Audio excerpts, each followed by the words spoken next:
Morning, folks from BLM headquarters in Alabama. I'm Tara Muhammad reporting to you live. Breaking news has just got in. November 15, 1963 at 10:22 a.m. A bomb was fired at a crowded Negro church, killing 4 Sunday school girls. Reporter Emily, what can you say about this atrocity? A devastating tragedy this is. Investigators have found 4 suspects near the church.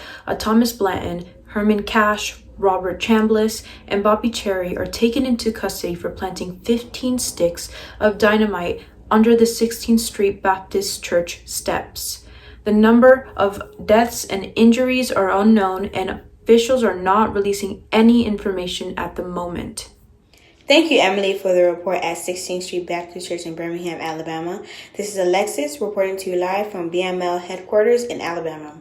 We have analysts Abigail and Asher with their thoughts on the events. What do you think was the motive for the bombing at this specific location? Thank you for having me. What we have here today is indeed a tragedy.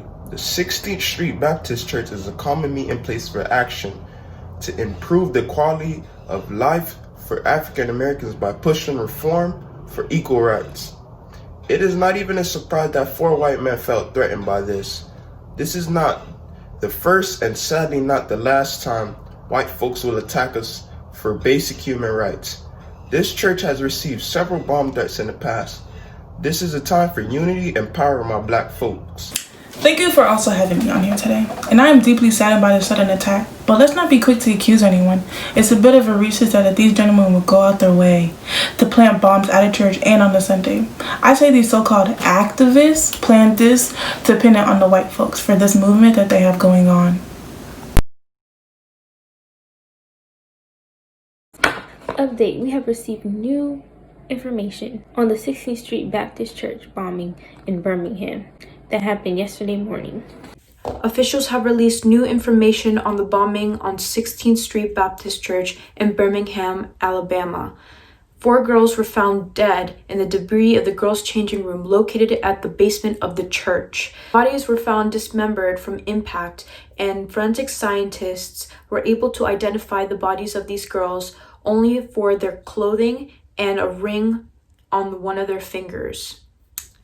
These girls are Addie Mae Collins, 14, Cynthia Wesley, 14, Carol Robertson, 14, and Denise McNair, 11. 14-year-old Carolyn Mall was the one who answered the phone when she received a cryptic message that said 3 minutes before hanging up. Not a minute later, the bomb was set, killing the 4 innocent girls and injured several others. Hi, this is Carlos Zapata reporting to you live from BLM News. Suspect Thomas Blanton, Herman Cash, Robert Chambliss, and Bobby Cherry are part of the KKK group. They call themselves the Kahaba Boys with less than 30 members. Investigators link this group to several other bombings around small black businesses around the area. I have also received intel that large crowds of angry protesters have taken the streets of Birmingham. I would have to say, after the 4 deaths of these innocent girls, these protesters had to be very angry.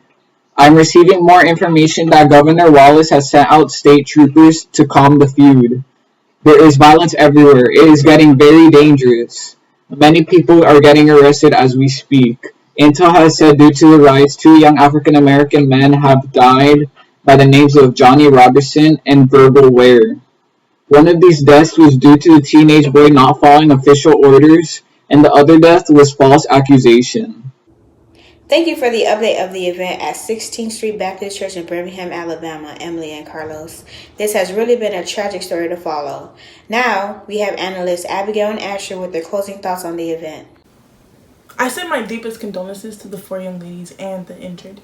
But if the church was given a warning, why didn't they not rush out? That would be enough for me to run out. And on top of that, they had many bomb threats. So why not the increased security? It seemed like they were asking for it. As for the riot, it's absolutely unnecessary. They should let our policemen handle the situation. And these young men and women are making matters worse with the violence. That being said, I think Governor Wallace is treating the situation the right way, calling in the state troops. I cannot believe what I am hearing. I saw armed forces gun down a black young man, and the state troops aggressively take down some other black protesters while gently calming down white folks. Abigail, why do you condone such violence? Governor Wallace needs to shut the operation down. Just a conspiracy, and everyone knows it. Don't you think it's a bit convenient that this happened after the other act of terrorism in Birmingham? That's an absurd conspiracy, and it seems like you have tendencies to say things without evidence. Ignoring these horrifying acts of innocent black men and women is 10 steps back to rightfully grasping equality. Let us have the moment of silence for our wronged brothers and sisters. Black power. A truly bleak couple of days in the city of Birmingham, Alabama. The 4 suspects will go on trial in these upcoming weeks. A funeral for the victims will be held in an undisclosed location for privacy and safety. I am Tyra Muhammad.